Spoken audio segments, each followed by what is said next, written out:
In 2013, an app called FlowTap was launched in the US. The whole idea was to connect regular users of the bar to find a spot for them when they come. It went well to begin with, but eventually the app died. The reason the app died is because once or twice the users were using it, and after that they were not doing it anymore. They were just walking in and getting their own uh, seat.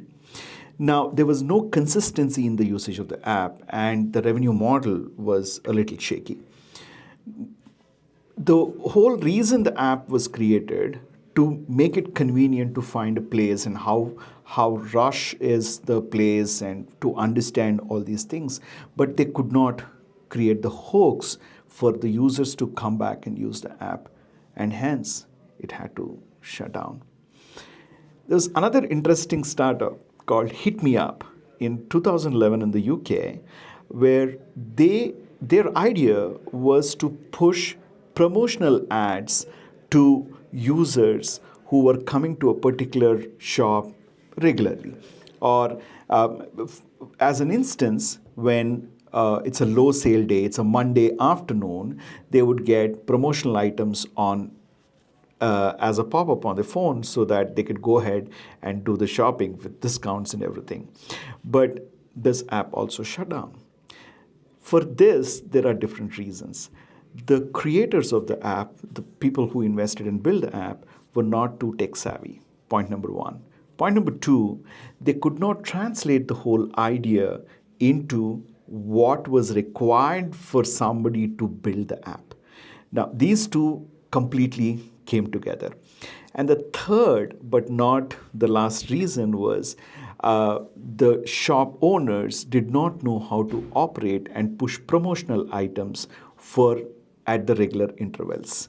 Now, if it is done today, I would do it very, very differently, where I would have the entire service of pushing the promotions in my setup, so that for the shop users, it becomes very easy to manage. All they have to do is, when they come in the morning, give you what promotions they have for today and how people can avail that particular promotion.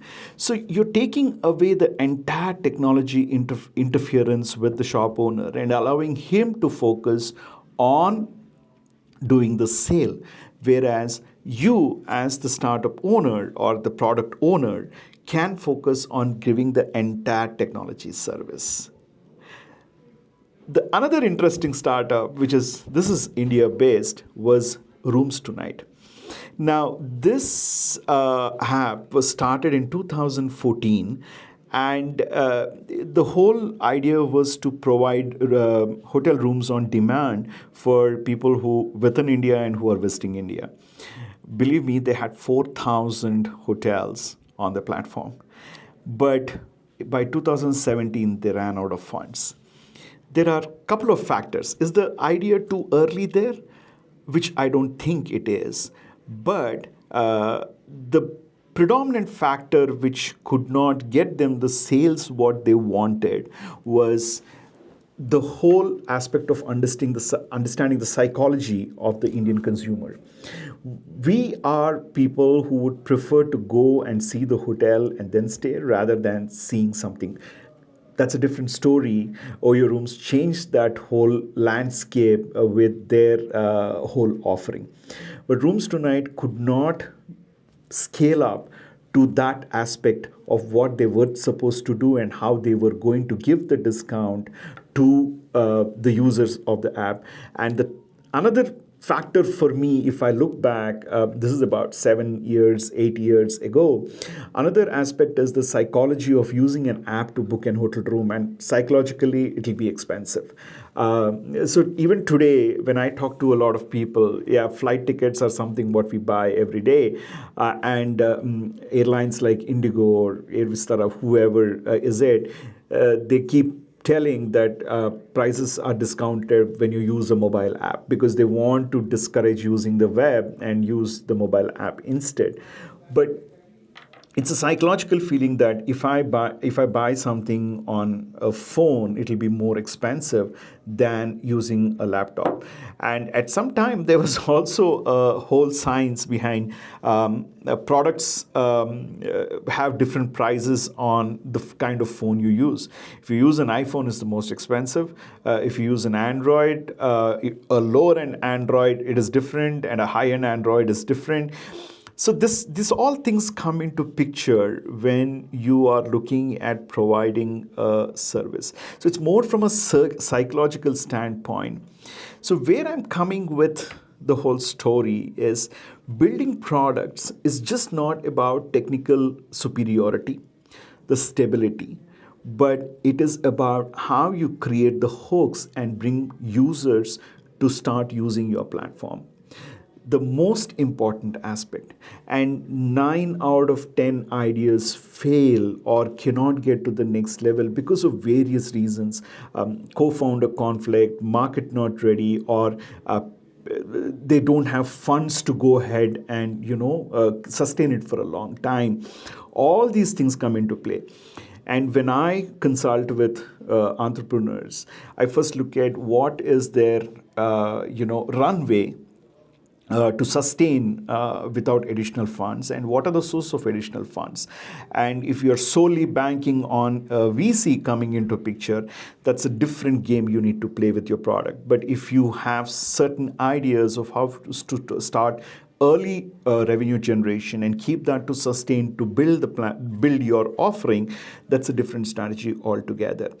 Now, entrepreneurship and product management all go hand in hand in terms of how successful you are in having a 360-degree view.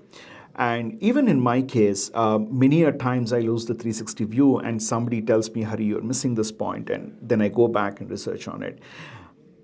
However, the whole objective of my channel is to help entrepreneurs look at the 360 view.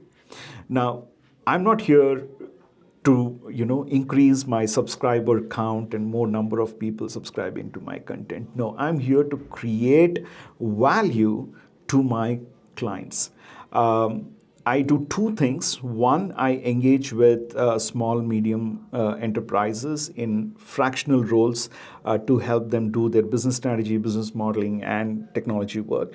And the second thing I do is I run a product school where I focus on engaging with my audience to look at how you build your product, and which is completely customized to your product and not generic things. There is a lot of information around available around us. I mean, some blue ocean strategy, some other strategy. Now, how do you take these things and apply them into your enterprise? That's the most important thing. Today's entrepreneurship is not about not knowing the information, but applying the information. And that's where I bring the value and look at your idea as the whole product, and see how it needs to be built so that it can be sustainable and also generates a lot of revenue. These are the two things what I focus on. That's where the difference comes between my information, my channel, and with any other aspect what you're looking for. So if you want to engage with me as to look at your idea and help you out build your growth model, and I have the link below, set up some time with me. Or if you want to be part of the upcoming cohort on product management and ideation, there's another link there. Just fill out the questionnaire and I'll reach out to you and will give you all the information which is required. But before you go, please don't forget to subscribe to the channel. You will definitely get interesting content which will be engaging and which will be thought-provoking. All right. Look forward. Bye-bye.